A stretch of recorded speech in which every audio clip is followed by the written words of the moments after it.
8 otages libérés aujourd'hui, c'est la plus grande libération depuis le début de l'accord. Ces 3 Israéliens, il s'agit de Adam Berger, une soldate de 20 ans, de Arbel Yehoud, une civile de 29 ans et de Gadi Moshe Moses, un civil de 80 ans, le premier homme libéré dans cette trêve, également le plus vieux. Alors les 5 Thaïlandais pour l'instant ne sont pas nommés, mais leur libération est vraisemblablement l'aboutissement de négociations parallèles puisqu'ils ne font pas partie de la liste des 33 otages qui sont libérables lors de cette première phase de l'accord. Et pourquoi cette libération supplémentaire un jeudi alors que la libération normale selon les termes de l'accord est prévue le samedi?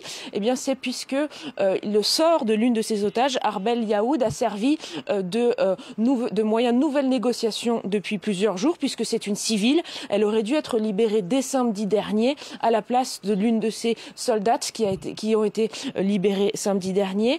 Le djihad islamique qui la détient n'a pas permis sa libération samedi dernier et avait néanmoins publié une vidéo quelques jours plus tard prouvant que la jeune femme est en vie. Israël avait utilisé cela pour faire pression sur le Hamas et le djihad islamique, conditionnant le retour des civils palestiniens du sud au nord de Gaza au fait que cette jeune femme soit libérée.